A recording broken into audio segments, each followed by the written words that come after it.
The test is in 4 parts: Part 1, Part 2, Part 3, and Part 4. Now look at Part 1. You will hear a telephone conversation between two people about a flat.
Now we shall begin. You should answer the questions as you listen because you will not hear the recording a second time. Listen carefully and answer questions 1 to 6. Hello, this is Simon Marshall. I spoke to you the other day about renting flat 3A. Oh, yes. Hello, Simon. What can I do for you? Well, there are a few health and safety things I'd like to run through if that's okay. Yes, fine. Right, well, the first thing, bearing in mind it's quite an old house, is whether there's any damp. I'm thinking here of the exterior walls and the floor. Well, I've never known any problems with damp there. It was all right last time I checked, certainly, though that was before the recent wet weather. I'd better have another look and get back to you on that. OK. Now, the next thing is the gas supply. Do you have a safety certificate? A current one, that is? We do. All the gas appliances have been checked by a registered engineer. Yes, I was going to ask about that. When did they actually do the inspection? Let me think. They sent an engineer to check something early last year, but no, that wasn't the inspection. Oh, I remember now, it was in the spring. In fact, I've got the certificate here somewhere. Yes, that's it. March 22nd, so it's just over 5 months ago. And the electricity, when was the last time all the wiring was inspected? I know it doesn't have to be checked as often as the gas, but it's still important, especially in older properties. As it happens, we had an electrician in when we redecorated flat 3A. If he looked at everything then, he would have charged us for it. I'll find the bill and check it if you like. Fine. And when was that? The decorators finished just before Easter, so that would be about 18 months ago. Just one more point on the electrics. Are there enough plug sockets in the flat? It depends what you mean by enough, really. Well, I've got quite a lot of electrical things. Computer, radio, lamps, kitchen appliances and so on, and I'm wondering whether I could plug them all in without having cables trailing all over the place. I think there's one per room. That's fairly normal in older properties. I'll take that as a no then. All right. Now, another safety point. Is there a smoke alarm? Yes, there's one in the kitchen. And is it in good working order? I'll have to try it out and let you know. Right. Now, you mentioned the previous tenants. Do they, or anyone else who's lived in the flat, still have keys to the door? We're very strict about that. Everyone has to hand back the keys when they leave or we don't return the deposit. And those in 3A have always done so.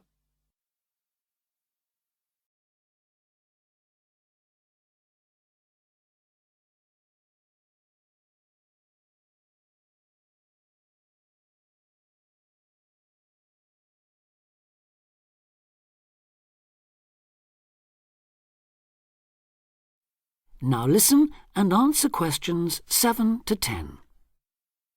OK. Now, there are a few other practical details. Firstly, you mentioned a room where people can leave things like suitcases and bags and things. Where exactly is that? Is it next to 3A, which I take it is on the third floor? Well, the apartment's on the third, yes, but the storeroom's a little way away, just past the second door to the right. Under the stairs, in fact. But it's on the same floor, isn't it? Yes, it is. Fine. Now, another thing I wanted to check is that there's hot water in the apartment. Oh, yes. It runs off the central heating. That was installed back in the 70s, I think, so there's a permanent supply. But is it really hot? Not just warm or lukewarm? I suppose it depends what you mean by hot. But it's at a constant 60 degrees. Oh, that sounds fine. Yes, it used to be set at 55, but last year the tenants asked us to increase it, so we did. Oh, I'm glad about that. OK, now can you tell me a bit about the yard and the garden? How big are they? Well, the yard at the side of the house is about 20 square metres. Oh, so there's room for my motorbike then? Actually, it's only a 50cc moped, but I like to keep it off the road at night. Yes, there's more than enough space there, even with all the wheelie bins. And the garden? That's much bigger, about 150 square metres. Who looks after it, by the way? Old Mr. Collins. He's almost 90, but he's out there every day. And the last point, the TV. What size screen is it? It's 70 centimetres wide, I think. No, sorry, that was the old one. This one's 80. You can get 90-odd channels on it, so I'm told. Really? So there's a satellite dish on the roof, is there? No, it's cable TV here. It doesn't cost much between everyone, though. That's very interesting. OK, thanks for your help. I'll be in touch again soon. Thank you. Bye for now. Bye. That is the end of part 1.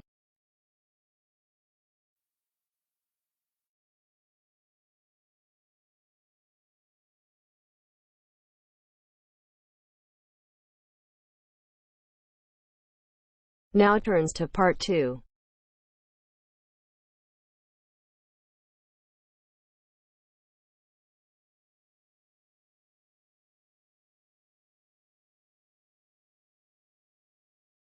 You are going to hear a guide named Matt who is introducing their trip in Wildlife Haven.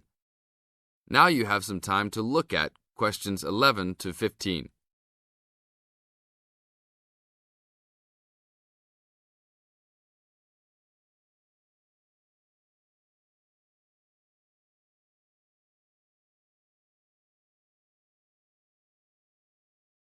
Now listen to the first part of the introduction carefully and answer questions 11 to 15. Well, good morning, everybody. My name's Matt, and I'm one of the 3 guides here at Wildlife Haven. Our job is to make sure that you all have a great time here with us and go home feeling happy and relaxed. As you can see, we're away from the city in a remote area between a national park and the sea. To encourage you to relax, there are no radios or TVs, and the only phones and newspapers are in the office. So, if peace and quiet is what you've come for, this is the place to be. From your cabin on the hill, you'll find you have the national park behind you, and you can look out from the sea from your front balcony. Your luggage will be unloaded from the bus and taken to your rooms in a few minutes. Once you have picked up your key at reception, please locate your room and check that all your luggage has arrived. The daily program here at Wildlife Haven is flexible and only as demanding as you want it to be. You should each have a brochure setting out the facilities and various walking tracks you can take. And on the bus, you are given a green sheet setting out a number of group tours in the coming week. If you want to join any tour, just write your name and room number on the relevant sheet along the wall here. Tomorrow, there is a beachcombers and rock hoppers tour exploring marine life in the rock pools along the beach. Or, if you'd prefer to go inland, there's a guided forest walk that takes you off the walking tracks. If you want to catch some lunch, you could join the beach fishing expedition. And at night, you'll see there is a moonlight forest walk that leaves each night at 7 p.m. So there is plenty to choose from at Wildlife Haven, and of course, that includes just sitting on your balcony watching the waves roll in. But I would recommend my favorite tour, the Waterfall Walk. This departs at sundown each day and also provides the opportunity to have a moonlight swim. Now you have some time to look at questions 16 to 20.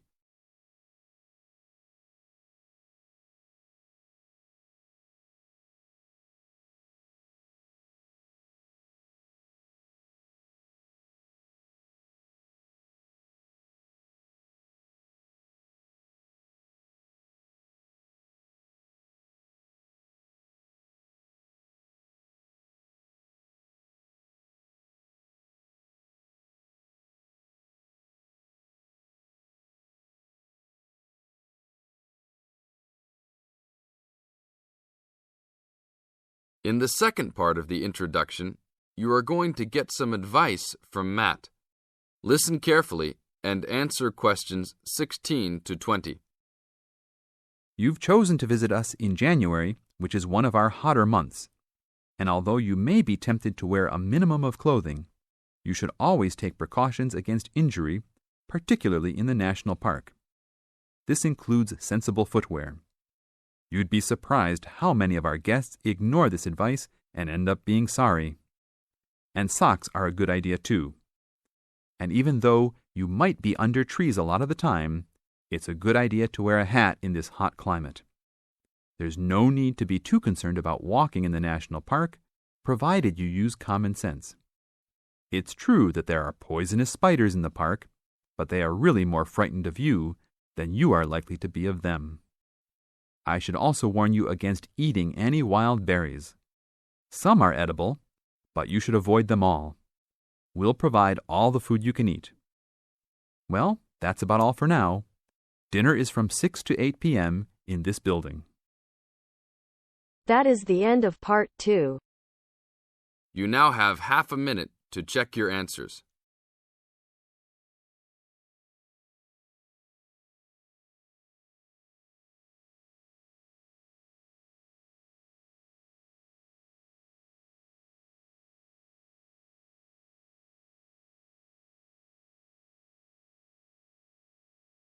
Now turns to part 3.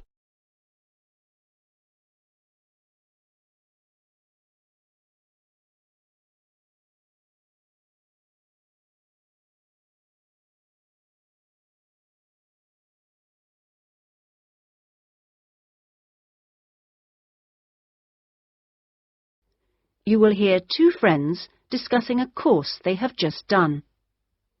First, you have some time to look at questions 21 to 27.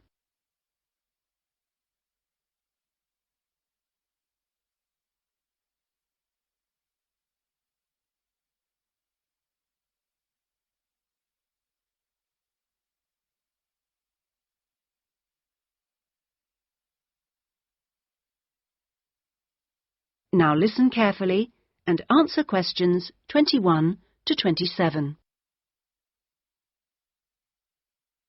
Oh, Ben, I just remembered I never filled in that form for Nick. Ah. Did you do it? The course feedback form. Yes. If you want, we can do it together. I've got mine here. Is that okay? Yeah. Okay. Let's have a look then. What do we have to do? Let's fill in the top first. Let's see. Course code. It's communication in business. Okay. Communication in business. I do know that, but what's the code? CB16 something. CB162, isn't it? That's it. Okay. And dates. When did we start? I remember my birthday's on May 4th, and it was the day after. It must have been May 5th. Gosh, doesn't seem that long ago, does it? No. And we finish at the end of this week on Friday, so that's July 15th. 16th. Oh. Monday was the 12th. Yeah. Right, that was the easy bit. Now, let's have a look.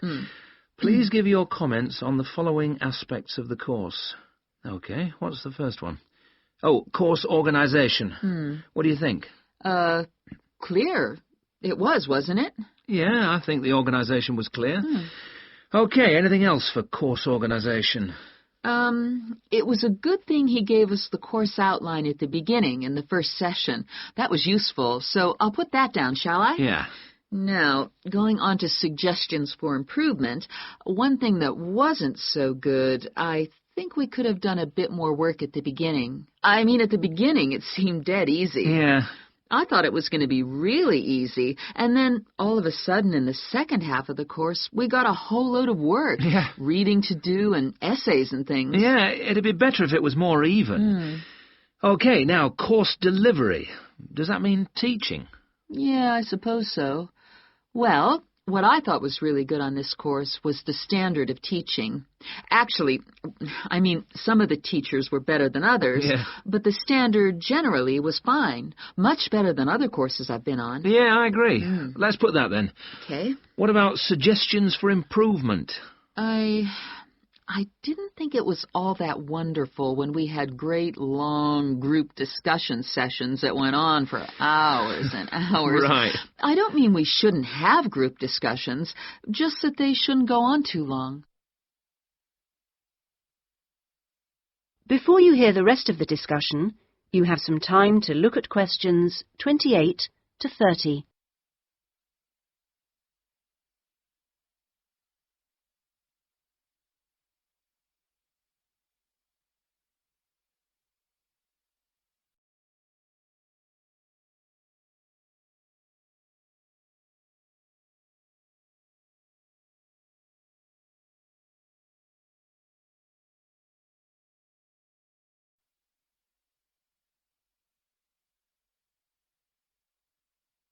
Now listen and answer questions 28 to 30.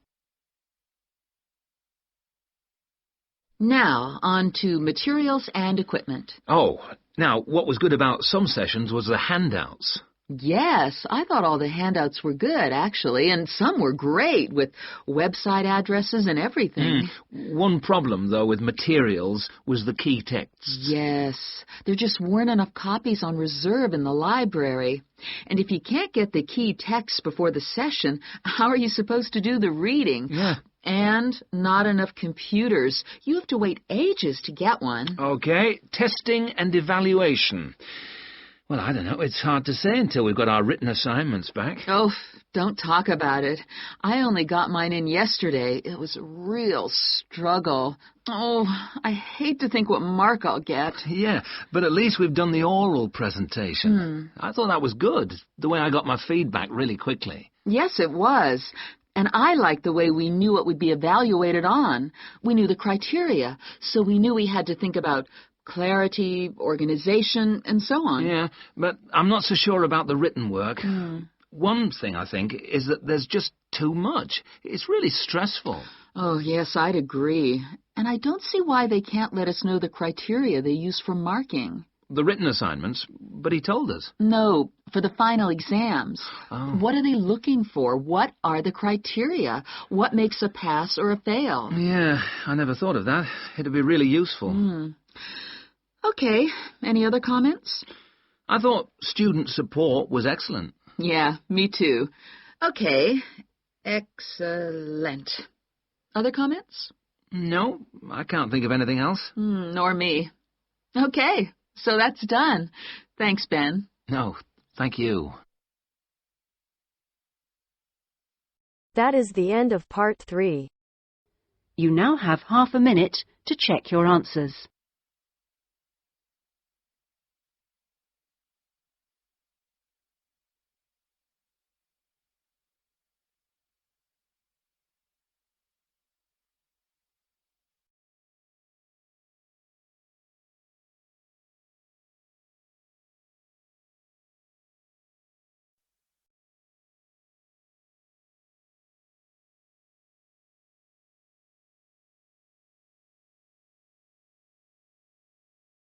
You will hear a talk about waste and waste treatment.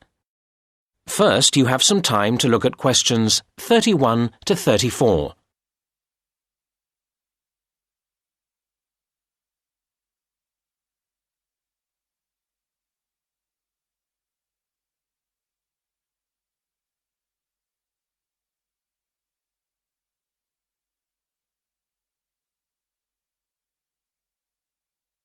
Now listen to the first part of the talk and answer questions 31 to 34. Good afternoon, everybody. Today I'll be talking about the issue of waste, which has become an immense problem in today's society.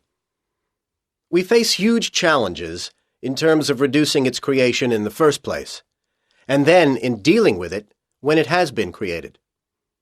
Now, the model of nature would be our ideal, a completely cyclical system in which no excess waste is generated that can't be processed by itself.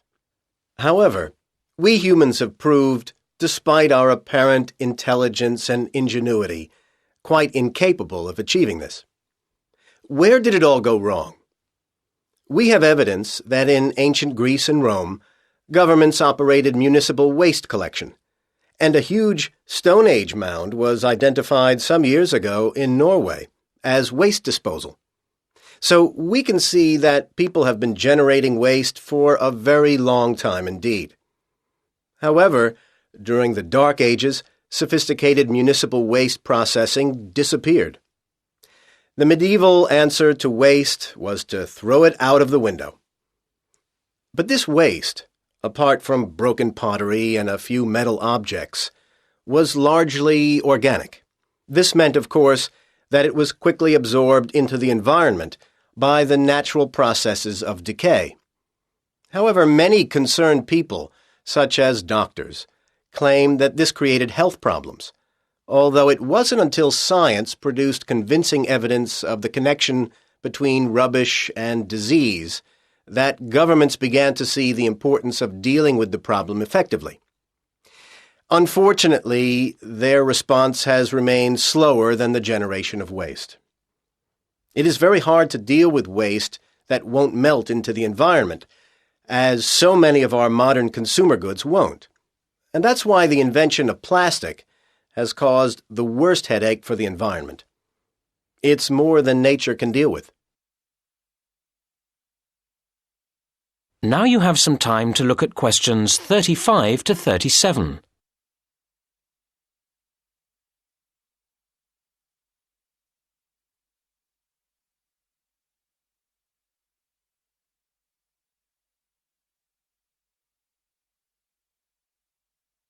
Now listen to the next part of the talk and answer questions 35 to 37. In order to address the root of the problem of waste, we need to think about what has made the quantity of waste accelerate in growth. I'd identify three main reasons. As many countries became industrialized, we saw the advent of mass manufacturing. This has been enormously damaging, as it has greatly increased the amount of things on the planet's surface which don't go away by themselves. Closely related to this is packaging, necessary for transporting things around the world, but then extremely difficult to get rid of properly. And a third aspect to the problem has been disposable goods. We have become accustomed to so many things being to use and then discard that we find it hard to imagine life without them. And yet we spare little thought for where they go when we do discard them. Now you have some time to look at questions 38 to 40.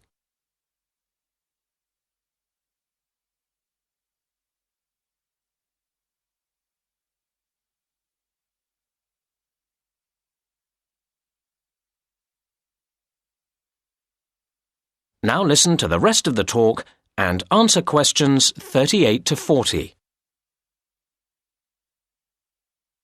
Right now, let's move on from where all this waste comes from to what is done with it all now it's here.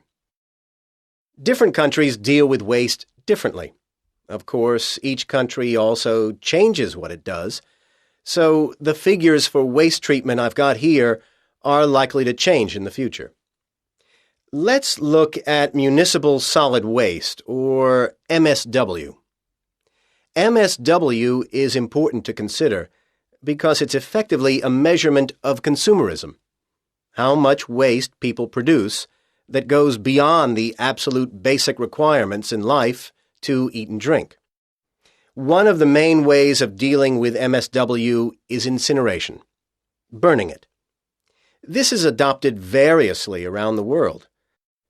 The UK burns relatively little waste, as does the US, while Denmark burns about half of all waste, and Japan uses this method for as much as 3/4. These are broad brushstrokes, of course, because an important issue is how efficient and clean the burning process is. Another major form of waste treatment is using landfill sites, basically burying the waste in the earth. Currently, this method is the dominant process used in the UK at over 80%, and is also heavily used in Germany and in the US, while densely populated and mountainous countries such as Switzerland and Japan dispose of relatively little this way. A third and much better way of dealing with waste is to recycle it, turning it back into more things we need. It must be said that much depends here on whether further waste is generated by the recycling processes themselves. The UK and Japan have rather poor records in recycling, while Switzerland tops the table in this respect, and reasonably impressive levels are achieved by Denmark and Germany. I really hope that if we all gathered here again 10 years from now, these figures would be much higher. Time and a lot of effort will tell.